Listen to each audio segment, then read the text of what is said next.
جس کو ہم کہتے ہیں یوشع بن نون، وہ بائبل میں جوشوا کہلاتا ہے، اور کالب بن یفنہ، تو اب 4 آدمی تو جنگ نہیں کر سکتے تھے، لیکن سزا تو نہیں دی. ایک سزا دی گئی، کیا؟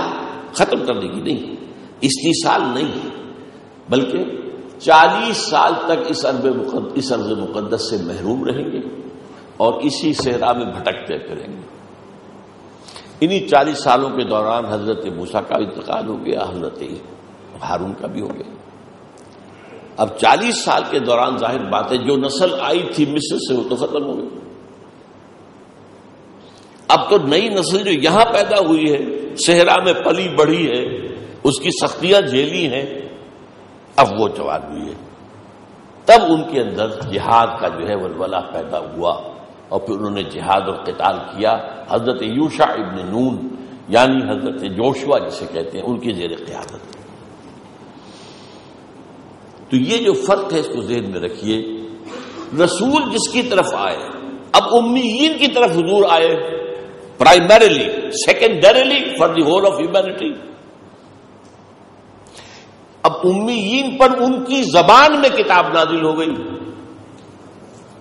باقی ہیومینٹی کی زبان میں تو قرآن نازل نہیں ہوا. امیین کے لیے کوئی مغایرت نہیں تھی کہ کوئی غیر ہے، اجنبی ہے، یہ ہے کون، کہاں سے آ گیا، انہی میں سے تھے. هو الذی بعث فی الامیین رسولا منہم. دوسروں کے لیے ظاہر بات ہے کہ حضور اجنبی تھے، دوسری قوم کے آدمی تھے. تو اتمام میں حجت اصلاً ہوئی ہے امیین پر. اب اگر امیین نے نہیں مانا تو وہ مستحق ہو گئے تھے عذاب استیصال کے، کہ اب ان کو جڑ سے کھیڑ دیا جائے. لیکن اللہ تعالی کی حکمت جو وہ یہ ہوئی کہ انہیں 2 قسطوں میں عذاب دیا گیا. پہلے تو جیسے بین بجا کر سانپ نکالتے ہیں نا گاؤں، اس میں سے بل میں سے، تو قریش کو مکے سے نکالا گیا، وہ حرم تھا، اور میدان بدر میں ان کا قیمہ کیا گیا.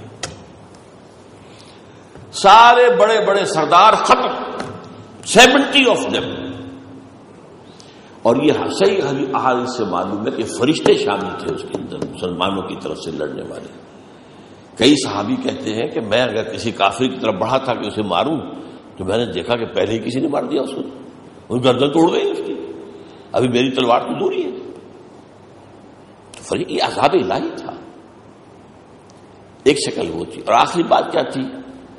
ذلت کا عذاب. اب آخر میں کہہ دیا اب ایمان لاؤ ورنہ قتل کر دیے جاؤ گے. اب جو ایمان لائے تو گویا کہ ان کی وہ جو حیثیت تھی، ان کا تکبر جو تھا، وہ خاک میں مل گیا کہ نہیں. تو یہ آیت اصل میں اس سے متعلق ہے. یہ عام آیت نہیں ہے، یہ خاص اس پس منظر میں ہے. یہ امیین کے لیے، بنی اسماعیل کے لیے. باقی اسی سورہ توبہ کے اندر اہل کتاب کے یہ ڈفرنٹ قانون آیا ہے.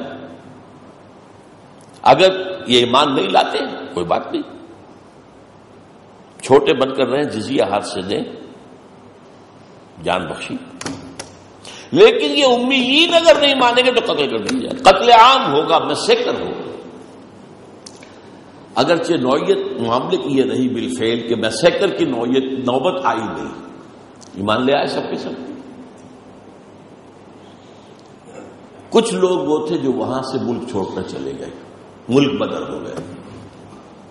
اور دلچسپ بات ہے، میں نے پہلے بھی آپ لوگوں کو بتائی ہے کہ جو ہمارے ملک میں چترال کے ساتھ کافرستان ایک چھوٹا سا علاقہ ہے، اور اس سے بالکل ملحق افغانستان میں ہے نورستان. یہ دونوں اصل میں مل کر ایک قوم ہے.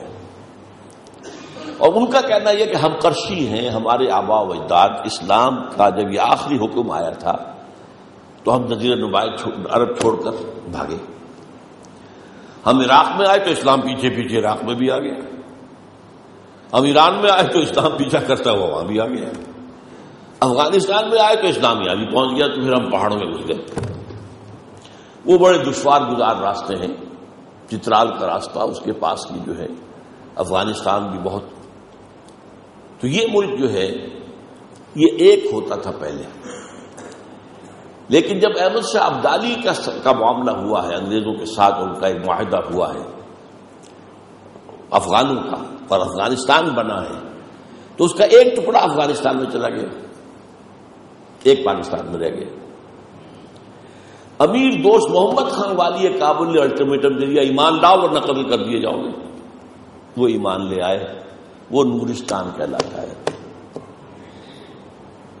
ان کے ایک عالم دین جو مہدی ہونے کے بھی مدعی تھے، وہ کہتے کہ چونکہ مہدی قرشی ہوگا، ہم قرشی ہیں، ہم میں سے ہوگا مہدی۔ خیر وہ آئے تھے، یہاں بھی ملاقات ہوئی تھی، لیکن وہ بڑے پختہ لوگ ہیں، سلفی ہیں، اہل حدیث ہیں، وقت کٹر، بڑے پابند شریعت ہیں۔ یہ ہے نورستان، اور پاکستان میں جو ہے وہ ہے کافرستان۔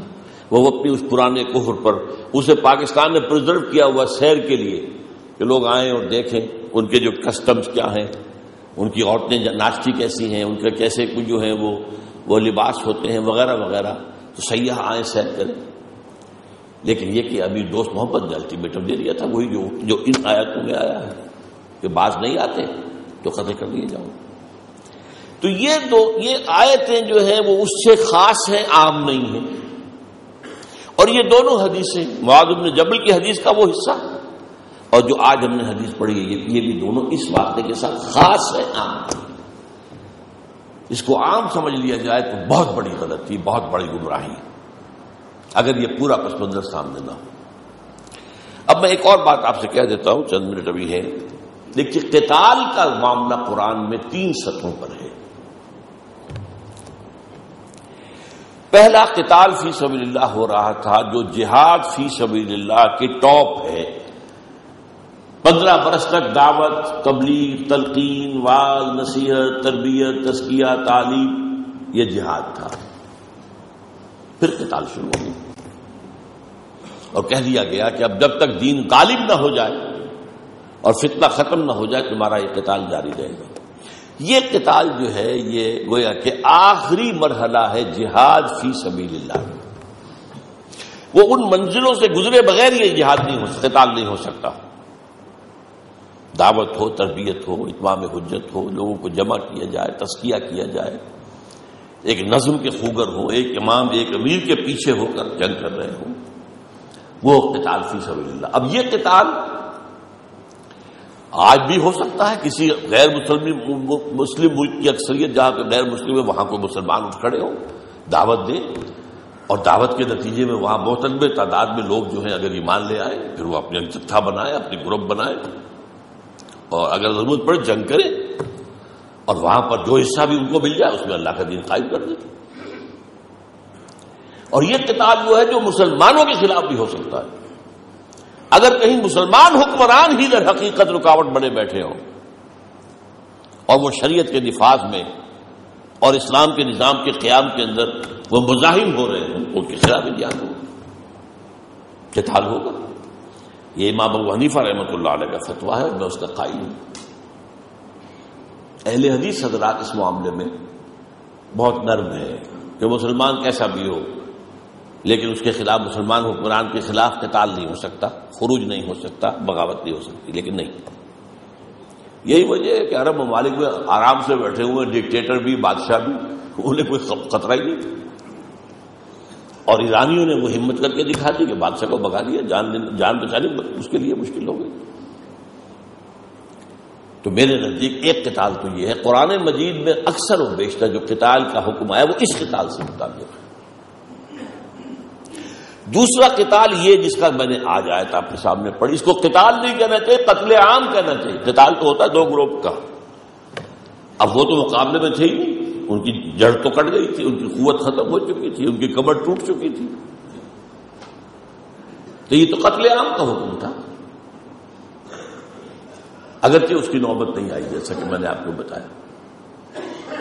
جیسے یہ لوگ بھاگے تھے عرب سے بھاگ کر اور یہاں چترال کے علاقوں میں پہنچ گئے، ایسے ہی ابو جہل کا بیٹا اکرمہ بھی بھاگا تھا،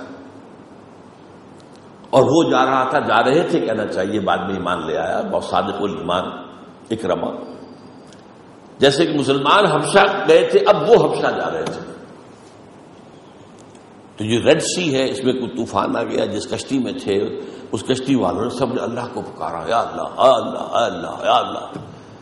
اس نے کہا